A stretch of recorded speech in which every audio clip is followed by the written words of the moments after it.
오늘도 하루 일과를 마치고 주님 전에 나와 또한 각자의 삶의 처소에서 마음을 다하여 예배드리는 우리 모든 성도들 가운데 하나님의 놀라운 은혜가 언제나 함께하여 주시기를 주님의 이름으로 간절히 축원드립니다.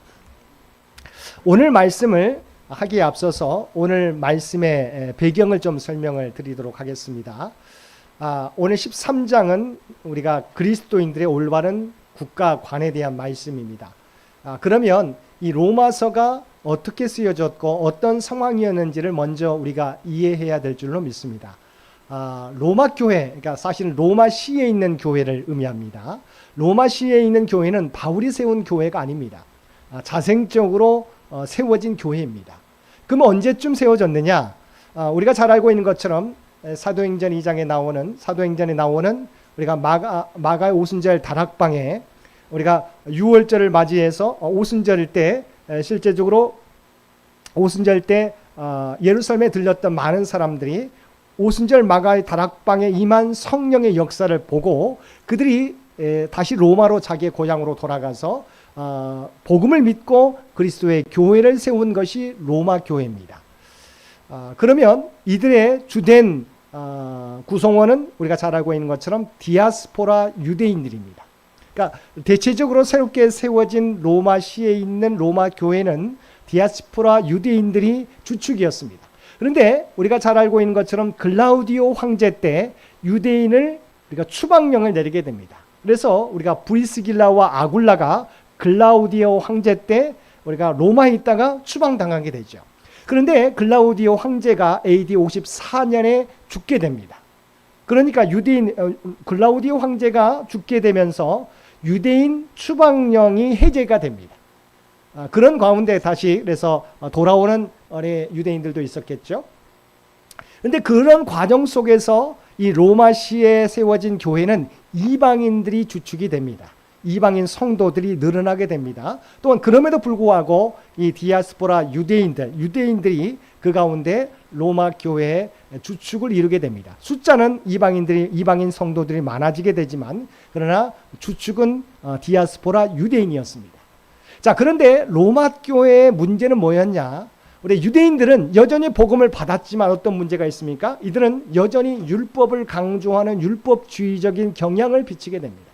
그래서 우리가 전반부에 교리적인 부분을 다루는 부분이 율법으로 구원을 얻는 것이 아니라 그리스도의 십자가 은혜로 구원을 얻는다고 하는 부분들을 아주 장대하게 설명을 하고 있죠. 그래서 로마 교회의 유대인들에게는 사실 율법주의적 경향이 가능했는데 그들에게 율법이 아니라 바로 하나님의 십자가 은혜로 구원을 얻는다고 하는 부분을 알려주게 됩니다.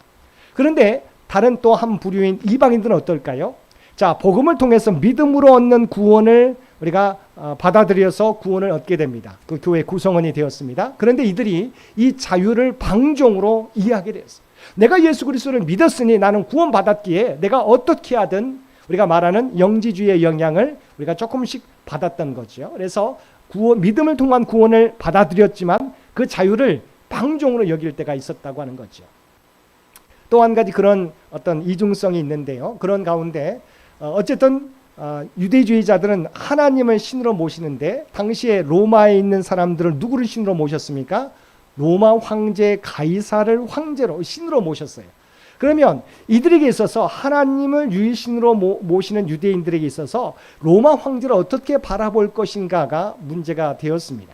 그래서 로마 제국이라고 하는 이 부분, 유일신 사상에 가지고 있는 유대인들이 그들이 서 있는 삶의 자리, 로마 제국을 로마 정부를 어떻게 바라보아야 될 것인가. 또한 그래서 세금 내는 문제나 이런 부분들에 대해서 여전히 우리가 어떻게 해야 되는지 여전히 논쟁 중에 있었던 상황이었습니다.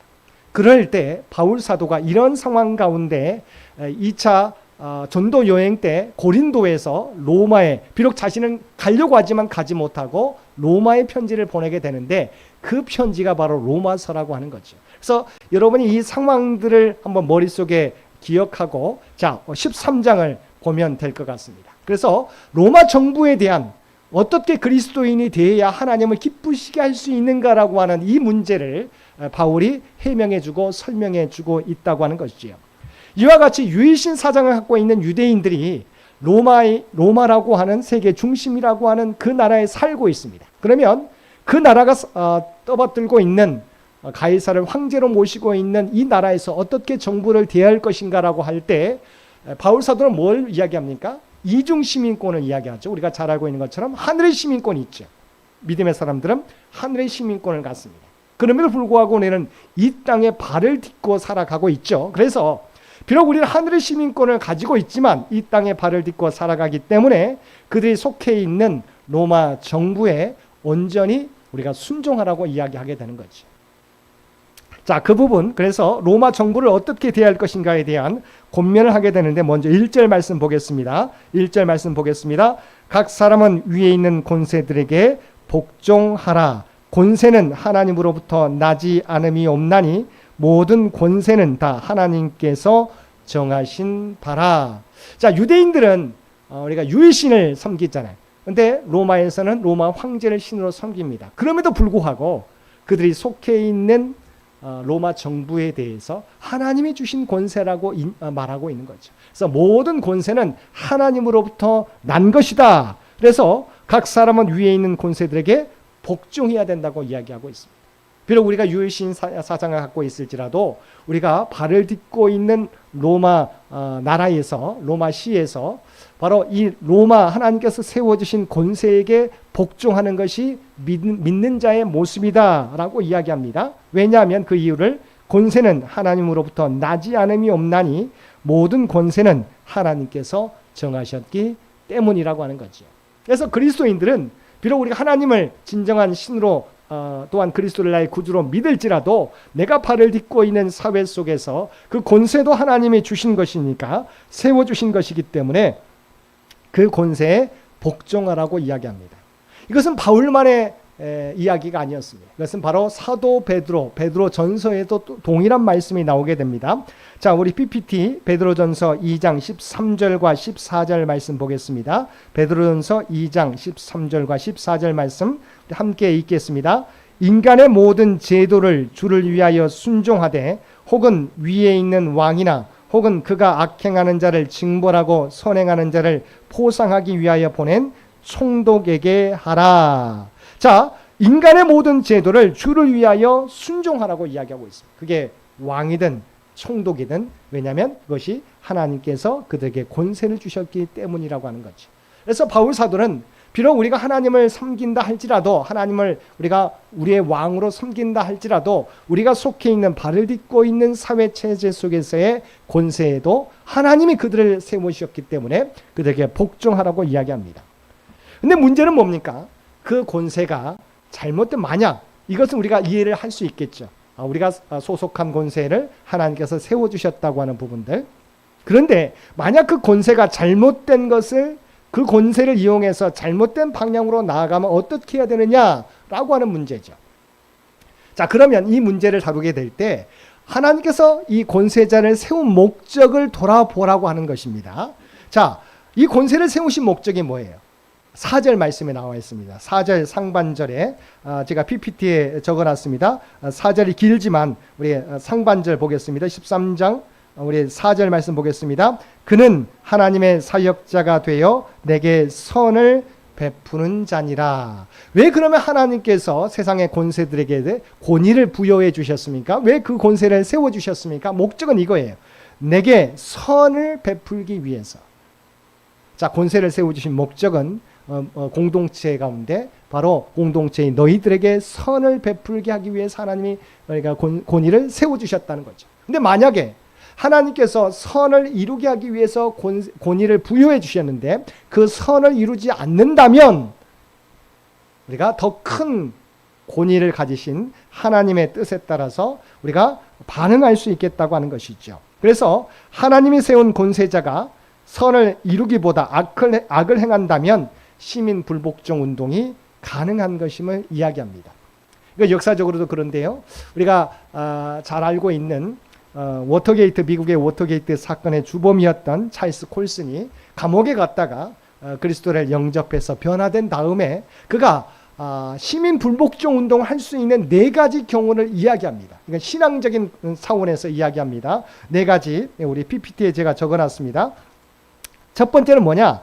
정부가 교회의 역할을 대신하려고 하거나 하나님께만 드려지는 충성을 빼앗아 가려고 할 때, 그렇죠? 정부인데 정부가 교회 역할을 하려고 한다든가 또한 이 하나님에 대한 충성을 방해하려고 할 때, 빼앗아 가려고 할 때 우리가 시민 불복종 운동을 할 수 있다. 두 번째는 국가가 양심의 자유를 침해하려고 할 때, 제한하려고 할 때 시민 불복종 운동을 우리가 할 수 있다. 세 번째는 국가가 생명을 지키고 질서와 정의를 보존하려고 하는 책임을 기만하고 무시하게 될 때. 왜냐하면 선한 일을 하도록 하기 위해서 세워주셨는데 국민의 생명을 또한 정의와 질서를 보존하라고 하는 그 책임을 다하지 못하게 될 때 시민 불복종 운동을 할 수 있고, 마지막이 중요합니다. 자, 불복종한 결과에 대해서 책임을 질 수 있습니다. 항상 우리가 행동을 하게 되면 그 책임을 져야 된다고 하는 것이죠. 그래서 모든 것에 대한 책임을 질 수 있을 때 우리가 시민들이 불복종 권위에 대해서, 잘못된 권위를 나타내는 권위에 대해서 불복종할 수 있다라고 이야기합니다. 근데 이것은 성경에도 나와 있습니다. 자, 제가 예를 들어서 PPT에 적어놨는데요.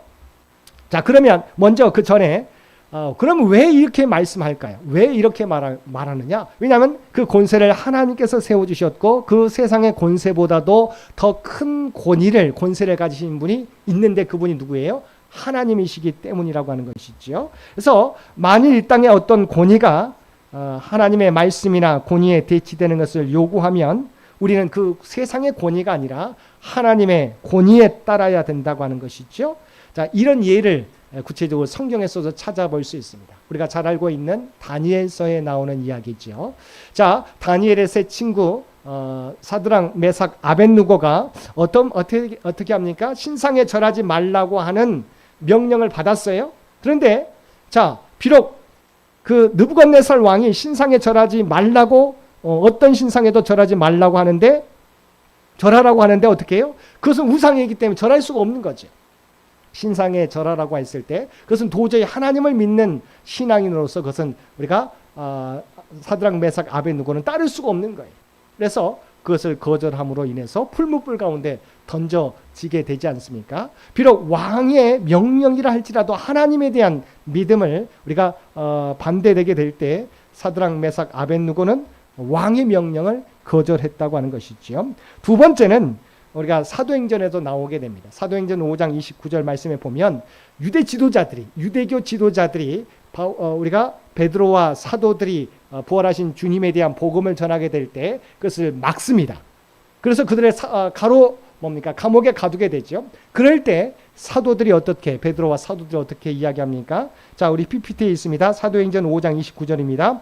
베드로와 사도들이 대답하여 이르되 사람보다 하나님께 순종하는 것이 마땅하니라.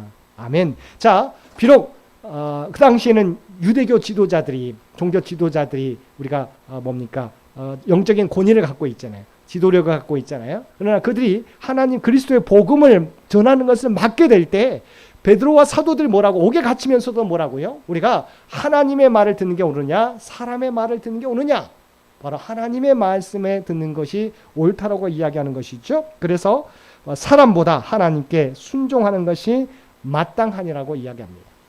또한 우리가 먼저는 출애굽기 1장 17절에 나와 있는 것처럼 바로 왕이 이스라엘 백성들을 불어나게 되니까 이스라엘 백성들을 죽이기 위해서 산파들에게 명령하잖아요. 사내 아이면 낳는 척하면서 이 아이를 죽여버려라. 그런데 이 히브리 산파들이 하나님을 두려워하잖아요. 그래서 비록 왕의 명령이긴 하지만 잘못된 것, 생명을 지켜야 되는데 생명을 죽이라고 하니까 하나님을 두려워해서 바로 왕의 명령을 지키지 않고 살려주는 거죠. 그렇죠? 그래서 바로 그 말씀도 읽겠습니다. 출애굽기 1장 17절 말씀 함께 읽겠습니다. 산파들이 하나님을 두려워하여 애굽 왕의 명령을 어기고 남자 아기들을 살린지라. 바로 산파들은 히브리 남아들을 죽이라고 하는 바로 왕의 명령이 잘못된 것이기에 하나님의 명령에 반한 것이기 때문에 그 명령을 어겼다고 하는 것이죠. 목숨을 걸고 어겼다고 하는 것입니다. 자, 이와 같이 시민 불복종의 권리는 뭐냐? 사람보다 하나님께 순종하는 것이 옳을 때 우리가 비록 권력의 명령이라 할지라도 어길 수 있다고 하는 것이죠. 그래서 만약 우리가 순종해야 될 권위가 하나님의 말씀에 어긋나는 것을 시킨다면 우리는 그것에 순종하지 않을 권리가 있습니다. 그렇지만 그럼에도 불구하고 첫 번째 원칙은 뭐예요? 모든 권세는 하나님이 그에게 권세를 주신 거기 때문에 비록 내 생각과 다를지라도 순종하는 것이 신앙인의 자세다. 로마에 있는 로마 교회는 비록 로마 황제를 신으로 섬긴다 할지라도 그러나 그 권세에는 우리가 이러한 여러 가지 조건에 벗어나지 않는 선에서는 그 권위를 인정하고 따라야 된다라고 이야기하고 있는 것이죠. 그래서 그들이 혼란 속에 있는 로마 교인들이 혼란 속에 있는 부분을 정확하게 정리해주고 있다고 하는 것이죠. 그러면서 좋은 국가를 만드는데 앞장서라고 이야기하게 됩니다. 단순히 그 권세에 복종할 뿐만 아니라 그 공동체를, 그 국가를, 그 조직을 정말 좋은 조직으로 만들기 위해서 노력하는 자들이 되어야 된다. 특별히 여러분 국가의 3요소가 뭔가요? 국가의 3요소 국민, 주권, 영토입니다. 그래서 우리가 구약에서도 하나님의 나라를 만들어 가기 위해서 이스라엘 히브리 민족을 세우시고 또한 영토 가나안 약속의 땅 그다음에 그 주권을 세우기 위해서 십계명과 여러 가지 각종 규례들을 주신 것을 우리가 알고 있는 것처럼 국가를 형성하는 데 있어서 국민, 주권, 영토가 중요합니다. 그런데 자, 그 나라를 아름다운 나라로 세워가기 위해서는 가장 중요한 게 물론 세 가지가 다 중요하지만 뭐가 중요해요? 그 소속되어 있는 국민이 중요하다고 하는 것이죠. 자, 가장 중요한 것은 국민인데 우리 그리스도인들이 좋은 국가를 건설하는데 앞장서야 된다고 이야기합니다. 그러면서 바울 사도가 로마 정부에 뭐라고 이야기합니까? 바로 그 모든 권세에 복종할 뿐만 아니라 우리가 의무도 다해야 된다. 그 속해 있는 나라가 바로 설 수 있도록 해야 된다. 그래서 첫 번째 뭐라고 이야기합니까? 3절, 13장 3절 말씀 보겠습니다. 다스리는 자들은 선한 일에 대하여 두려움이 되지 않고 악한 일에 대하여 되나니 내가 권세를 두려워하지 아니하려느냐? 선을 행하라. 그리하면 그에게 칭찬을 받으리라. 그들이 권세자에게 그 나라를 운영하는 데 있어서 바로 질서를 바로 잡기 위해서 법을 주고 그런 권력을 줬지 않습니까? 그랬을 때 우리가 그 법의 테두리를 벗어나지 말아라. 법을 지키는 자들이 되어야 된다. 그래서 선을 행해야 된다라고 이야기하게 됩니다. 5절 말씀에 보면 진노 때문이 아니라 바로 뭐라고 이야기합니까? 양심을 따라 행하라고 5절 말씀에 이야기하고 있습니다. 법을 지키는 이유가 그냥 진노 때문이 아니라 법에 어긋나면 우리가 여러 가지 징벌을 받게 되기 때문에 처벌을 받기 때문에가 아니라 양심에 따라서 우리가 선한 일을 행하고 법을 지키며 살아가야 된다라고 이야기합니다. 두 번째는 어떻게 해야 된다고 말하고 있습니까? 6절과 7절 말씀 우리 함께 읽겠습니다. 너희가 조세를 바치는 것도 이로 말미암음이라. 그들이 하나님의 일꾼이 되어 바로 이 일에 항상 힘쓰느니라. 모든 자에게 줄 것을 주되 조세를 받을 자에게 조세를 바치고 관세를 받을 자에게 관세를 바치고 두려워할 자를 두려워하며 존경할 자를 존경하라. 우리가 납세의 의무, 우리가 세금도 잘 내야 된다라고 이야기합니다. 이 말은 사실은 바울 사도의 말만이 아니죠. 우리가 잘 알고 있는 것처럼 예수님께서 종교 지도자들이 시킨 같은 부분들에 대해서 대답하는 말씀을 통해서 우리가 알 수 있지 않습니까? 마가복음 12장 17절 말씀에 이 말씀이 있습니다. 함께 보겠습니다. 자, PPT에 있습니다. 마가복음 12장 17절 말씀. 이에 예수께서 이르시되 가이사의 것은 가이사에게 하나님의 것은 하나님께 바치라 하시니. 아멘. 비록 우리가 하나님께 속해 있지만 그러나 우리가 속해 있는 땅을 발에 딛고 살아가고 있기 때문에 가이사에게 바칠 것도 우리가 가이사는 가이사의 것은 가이사에게 하나님의 것은 하나님께 우리가 바쳐야 된다고 이야기하고 있는 것이죠. 우리가 중요한 것은 우리가 이중 우리가 시민권을 갖고 있지 않습니까? 하늘의 시민권을 갖고 있고 이 땅에 발을 딛고 살아가고 있기 때문에 이 땅에서도 왜냐하면 목적이 그거예요. 나만 구원받는 것이면 내가 하늘의 시민권만 가지고 살아갈 수 있어요. 근데 우리는 이 땅에 살아가면서 우리에게 주어진 책임과 의무가 있잖아요. 그것은 우리가 아직도 주님을 알지 못하는 자들에게 내 모습을 통해서 그들을 그리스도께로 인도해야 될 책임이 있는 거죠. 그런데 이 땅에 살아가면서 내 책임과 의무도 다하지 못하고 내가 구원의 길이라고 외치면 과연 그것이 먹혀들 수 있느냐라고 하는 거죠.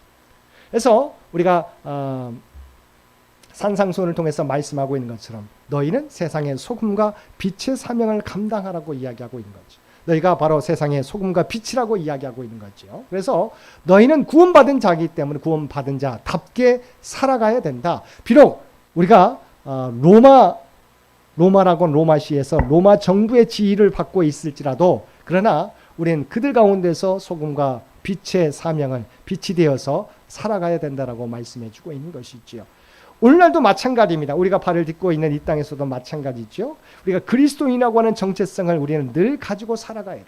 그런데 그것이 하나님에게서만 아니라 이 사회 속에서도 진정한 선한 영향력을 나타낼 수 있어야 된다고 하는 것이죠. 우리가 세상에서도 손가락질 받으면 우리의 교회가 설 수가 없는 것이죠. 복음을 우리가 전할 때 능력이 없게 되는 것이지요. 물론 잘못된 것일 때는 분명히 바로 잡아야 되겠지만 그렇지 않은 상황에서는 우리가 최대한 우리가 감당해야 될 책임과 의무를 다해야 된다고 하는 것입니다. 오늘 바울 사도를 통해서 우리에게 주신 말씀, 우리가 하늘의 시민권을 갖고 있을지라도 이 땅에서 우리가 발을 딛고 있는 사회 속에서 우리가 그리스도인의 정체성을 가지고 그리스도의 선한 영향력을 나타내며 살아가야 된다고 하는 부분을 잊어버리지 마시기를 바랍니다. 그래서 사회 속에서 우리가 행동한다는 것이 쉽지 않습니다. 왜냐하면 그들은 그냥 개인 아무개로 보지 않고 교회 다니는 그리스도인 아무개로 보기 때문인 것이지요. 우리가 오늘 말씀을 통해서 이것이 하나님을 믿는 신앙과 배치되지 않는다고 하는 부분들, 반대되지 않는다는 부분들을 기억하시고 그 가운데서도 정말 우리가 그리스도인으로서 어떻게 해야 내가 하나님을 기쁘시게 할 수 있는지, 하나님의 뜻에 합당한 일을, 합당한 모습을 나타낼 수 있는지 우리가 물으면서 그 물음에 답하며 살아가는 저와 여러분 모두가 되시기를 주님의 이름으로 간절히 축원드립니다. 함께 기도드리겠습니다.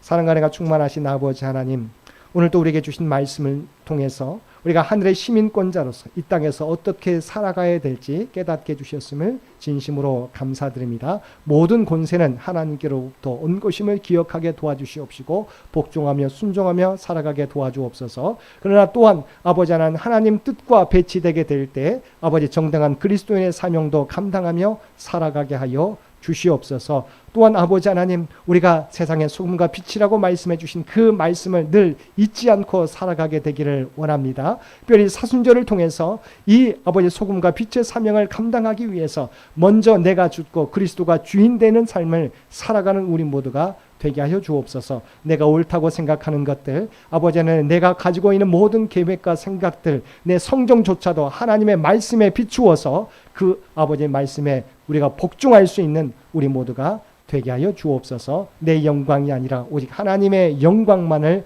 드러내며 살아가는 우리 모두가 되게 하여 주시옵소서. 이 모든 간구 우리를 구원하여 주신 예수님의 이름으로 간절히 기도드리옵나이다. 아멘. 우리 다 함께 찬송